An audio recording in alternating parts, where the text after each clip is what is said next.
Hello and welcome to Fast and Factual. I'm Utsaf Parekh and here are the top stories of the day. We begin with updates from the Israel-Hamas war. Hamas's armed wing has released a 1-minute video of 3 elderly hostages. In the video, the hostages are seen pleading for their release.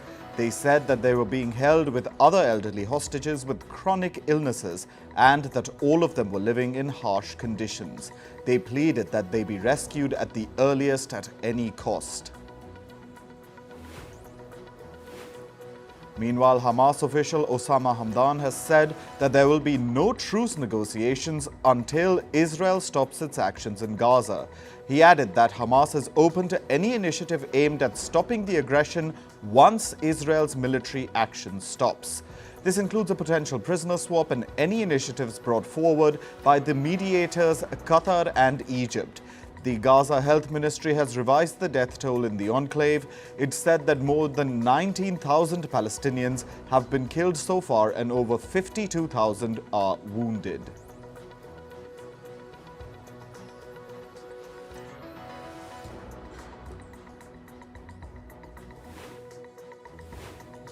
U.S. Defense Secretary Lloyd Austin met with Israeli Prime Minister Benjamin Netanyahu yesterday. This was Austin's second visit to the West Asian nation since the Israel-Hamas war broke out. Both Austin and Netanyahu took aim at Iran over the attacks by Yemen's Houthi rebels on vessels in the Red Sea. Austin also met his Israeli counterpart Yoav Gallant. In their talks, Austin highlighted the importance of reducing the harm to civilians in Gaza. Gallant said that Palestinian people will likely be able to return to the north of the Strip in the next phase of Israeli action. A rocket fired from Lebanon hit the northern Israeli city of Kiryat Shmona yesterday. It caused damage to local infrastructure, but no casualties were reported. Earlier in the day, Israel struck Lebanon-based Hezbollah targets near its northern border. Israel and Hezbollah have been trading fire along the frontier on an almost daily basis since the war erupted on October 7th.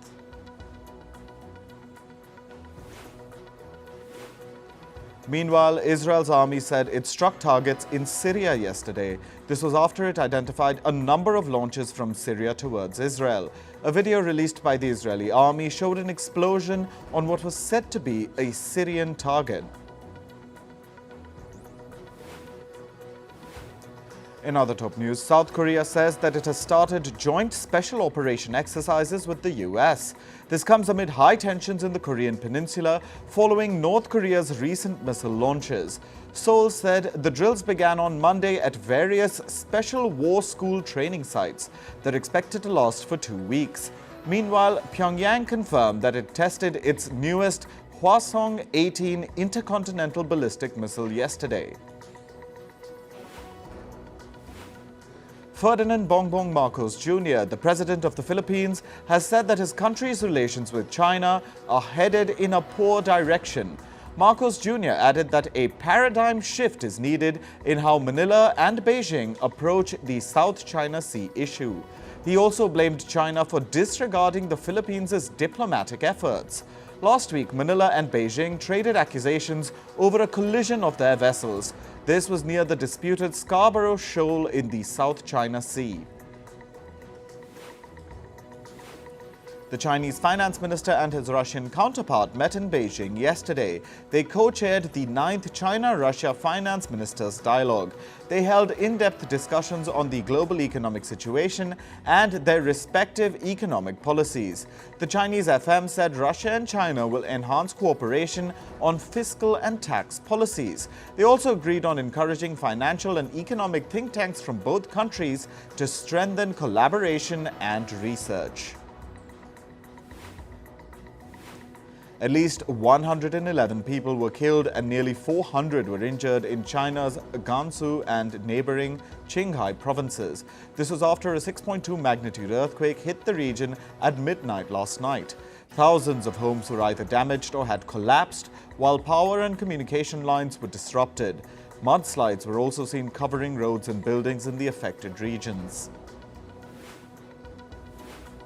In a landmark ruling announced by the Vatican, Pope Francis formally authorized Catholic priests to bless same-sex couples. However, the ruling came with a few caveats. The ruling said the blessing can be carried out, but without any rituals. It says, and I quote, "The blessing does not signify approval of the union." Despite the limitations, this marks a significant change made by the Pope in his effort to make the Roman Catholic Church more welcoming. Several international schools in Spain cancelled classes yesterday after receiving bomb threats by email. Following this, police and sniffer dogs were sent for investigation. The police found no suspicious objects but asked school authorities to remain alert. Later, the Spanish Interior Ministry added that the threats were a hoax. In recent months, several European countries have received bomb threats at their schools. Egyptian President Abdel Fattah el-Sisi has won a third term as president after winning the recent elections in the country. El-Sisi faced no serious challengers and garnered nearly 90% of the votes. Voter turnout reached an unprecedented 66.8% during the elections. Greg Abbott, the governor of the U.S. state of Texas, has signed a new law. It seeks to criminalize illegal border crossings into Texas. It will allow state law enforcement to arrest people suspected of crossing the U.S.-Mexico border illegally. The law will take effect in March and impose penalties ranging from 180 days to 20 years in prison. Crossing into the U.S. outside of an official port of entry is already a federal crime, although most migrants' violations are treated as civil, not criminal cases in the immigration court system. In climate news, residents of South Korea's capital city Seoul are expressing concern over an unexpected dropping of temperatures. It reached a low of minus 12.2 degrees Celsius. Korea's Meteorological Administration has issued warnings of cold waves and heavy snowfall. This change contrasts sharply with the recent high of 16.8 degrees Celsius on December 8th. That was the second highest December temperature recorded since 1968. Heavy snowfall has disrupted transportation in parts of East China, particularly in the Anhui and Jiangsu provinces. Long queues of vehicles were seen on slippery roads due to the snow and ice. China's national forecaster has warned of low temperatures persisting until Thursday. The northern region of China is experiencing temperatures of 7 degrees Celsius, which is lower than usual. The cold weather has brought rare snowfall to the southern areas of China as well. A coastal storm brought heavy rain, flash floods and snow to the eastern United States. The impact includes heavy rain from the northern mid-Atlantic coast to New England. The storm has also led to a rise in river water levels in Massachusetts, Pennsylvania and New Hampshire. The U.S. National Weather Service reported that the storm would move northward into eastern Canada.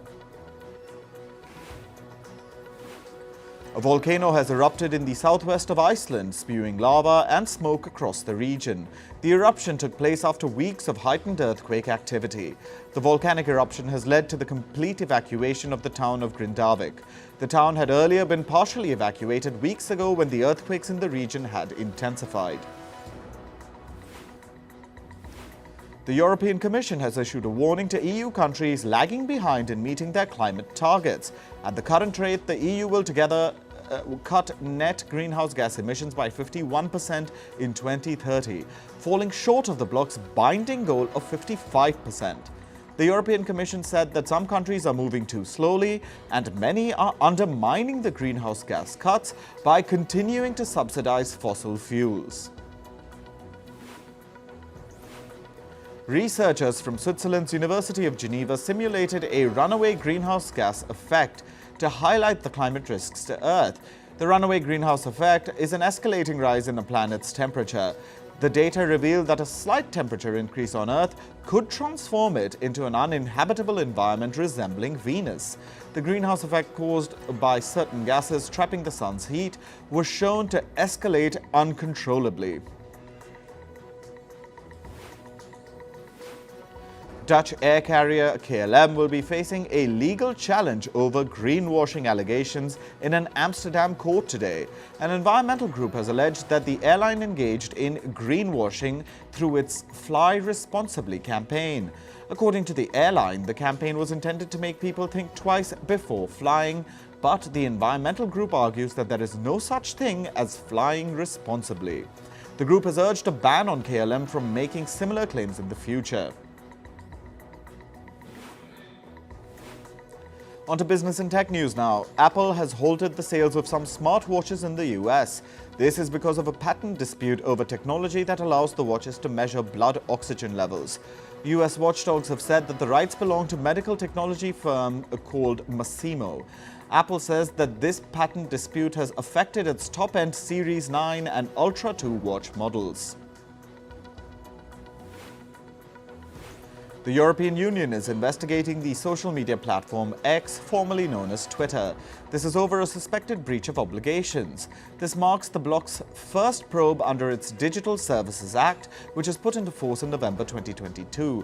In October this year, the EU industry head sent letters to X, Meta, TikTok and Alphabet, reminding them of their obligations under the Act to tackle harmful and illegal content.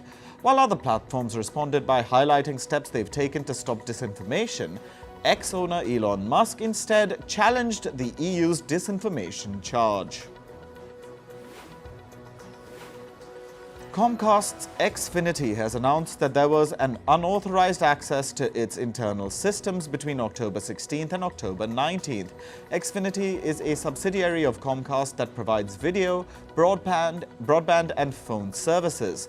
The company said it had notified federal law enforcement and started an investigation. It added that the unauthorized access had likely compromised usernames, passwords, contact details, and social security numbers of its customers. Amazon is reportedly in talks to invest in American regional sports programmer Diamond Sports. The Diamond Sports Group carries the games of more than 40 major sports teams across the United States. Earlier this year, the company had filed for bankruptcy. If an agreement is reached, Amazon's Prime Video platform will stream Diamond's games. Japan's Nippon Steel has said that it will buy US steel for nearly $15 billion. Nippon is the world's fourth largest steel maker. The deal will significantly expand its production in the United States. The purchase ends a long drawn-out bidding war for US steel, where Nippon beat out rivals including Cleveland-Cliffs and ArcelorMittal. Adobe has shelved its plans to buy cloud-based designer platform Figma. The announcement comes as the deal remains stuck in regulatory crosshairs. Adobe says it has found quote-unquote no clear path for antitrust approvals in Europe and the UK. In September last year, Adobe had proposed to buy Figma for $20 billion. Tesla has raised the pay for some of its workers in the Nevada Gigafactory in the US. The company has said that some of the hourly workers will see pay increases of around 10%. The pay rise will be implemented from January. Trevor Milton, the founder and former CEO of electric truck startup Nikola, has been sentenced to 4 years in prison for securities fraud. A judge has also imposed a fine of $1 million on Milton. Milton is expected to appeal the sentence. Southwest Airlines has agreed to pay a record-setting $140 million in a civil penalty to the US government. This comes over a holiday meltdown which began in December last year. It led to nearly 17,000 flight cancellations and left 2 million passengers stranded. BioNTech aims to start production at its mRNA vaccine factory site in Rwanda in 2025. The company said it had fully funded the facility, committing a total of $150 million. The move is part of BioNTech's push to expand mRNA manufacturing globally. In March, rival Moderna also unveiled plans to establish an mRNA manufacturing facility in Kenya. It will be Moderna's first such facility in Africa. Moving to sports, let's start with cricket. Pakistan have been fined for maintaining a slow over rate against Australia in the first test at Perth. The visitors have been fined 10% of their match fees. In addition, 2 points were deducted from Pakistan's total for the World Test Championships. The men in green next play Australia on the 26th of December. Big hitter Shimron Hetmyer has been dropped from the West Indies squad. He will now miss the final 2 T20 matches against England. Hetmyer has been replaced by 34-year-old Johnson Charles. Meanwhile, West Indies pacer Alzari Joseph has been rested for the upcoming matches. The West Indies currently lead England 2-1 in the 5-match T20 series. In football, Girona beat Alaves 3-0 in yesterday's match. Artem Dobwik scored a double while Porto scored once for Girona. With the win, Girona have claimed the top spot in La Liga. They are 2 points ahead of Real Madrid. The final 16 draw for the Champions League was announced yesterday. Reigning champions Manchester City will be up against FC Copenhagen. Meanwhile, Barcelona will face Italian side Napoli. The first leg of the round of 16 begins on the 14th of February next year. Meanwhile, Manchester City have been fined $150,000 by the English Football Association. Earlier this month, Erling Haaland and some of his teammates showed dissent to the referee during the match with Tottenham Hotspur. The referee had made a call against the Sky Blues in the 94th minute as Haaland was about to score. The referee's decision ended the match with a 3-all draw, attracting an animated reaction from Manchester City. In tennis, Spaniard Carlos Alcaraz will head to Saudi Arabia's capital Riyadh. Alcaraz will take on world number 1 Novak Djokovic in an exhibition match on the 27th of December. The match will serve as preparation for the upcoming Australian Open in January next year. Rafael Nadal's coach has expressed concerns about the Spaniard's return to the court. The coach said that Nadal was unable to show the endurance levels needed to play more than 5-set matches during training. The coach further said, and I quote, "You can tell that the batteries are running low." Nadal is set to return to tennis after a gap of 1 year at the Australian Open in 2024. In Formula One, Alpine Racing has announced that they will have a new car for the 2024 season. Alpine's technical director Matt Harmon says that the new car has been named A524. Alpine Racing had a subpar racing season in 2023. They had only 2 podium finishes and ended the championships ranked 6th. In basketball, the Denver Nuggets beat Dallas Mavericks 130-104 in last night's match. Jamal Murray scored 22 points for the Nuggets to guide them to victory. Meanwhile, the highest scorer of the match was Luka Doncic, who scored 38 points for the Mavericks. NBA legend Kareem Abdul-Jabbar is recovering from a surgery for a broken hip. He will now be under supervision for the next 3 months. Last week, Abdul-Jabbar broke his hip after falling down at a concert in the American city of Los Angeles.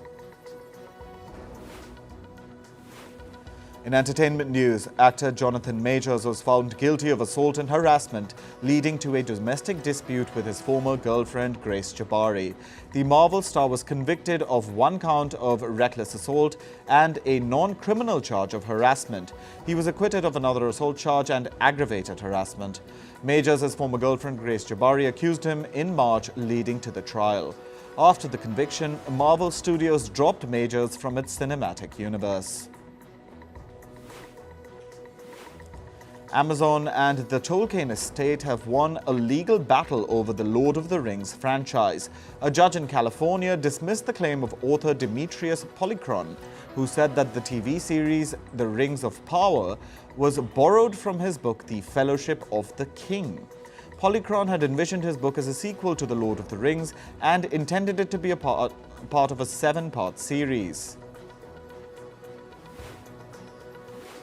According to reports, Netflix is planning to expand the Addams Family universe by spinning off its breakout series Wednesday.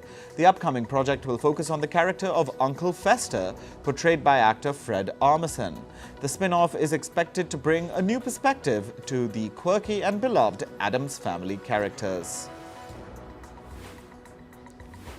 Max's drama TV series Warrior has been cancelled after 3 seasons. It's an American martial arts crime drama with a notable Asian ensemble. The show's repeat will be available on Netflix through a non-exclusive deal. Originally airing on Cinemax in 2019, Warrior was revived for its 3rd season in June this year. The Batman director Matt Reeves is working on a new DC Studios series. James Gunn, the CEO of DC Studios, made this revelation on social media. However, Gunn said the new content exists independently from the world of Batman. According to reports, one of the projects is said to be centered around Arkham Asylum. It's the place where Batman's foes, who are considered to be mentally ill, are brought in as patients. Meanwhile, actor George Clooney, who appeared as Bruce Wayne in the final moments of the 2023 film The Flash, clarified in an interview that he's not interested in reprising the role of Batman. Clooney stated that the chances of him playing Batman again are less than slim to none. He emphasized that there aren't enough drugs in the world to make him reconsider. Actor Robert Pattinson's partner Suki Waterhouse was seen with a dazzling ring on her finger. This has prompted rumors of their impending nuptials. Pattinson and Waterhouse have been dating since 2018 and are expecting their first child together. TV personality Kendall Jenner and rapper Bad Bunny have reportedly ended their relationship. The former couple dated for less than a year. Reports state that they mutually separated ways with an understanding that it wasn't a long-term commitment.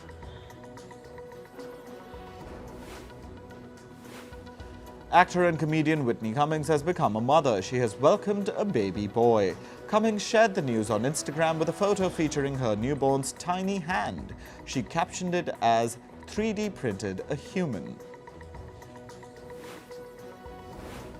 Comedian and actor Jerry Seinfeld visited the Israeli city of Tel Aviv yesterday. He expressed solidarity with the families of Israeli hostages taken by Hamas terrorists on the 7th of October. According to reports, Seinfeld wore an Israeli hostage's dog tag. It's a symbolic gesture advocating for the release of those still in Hamas captivity. That's all for this episode of Fast and Factual. Thank you for watching. Stay tuned to Firstpost.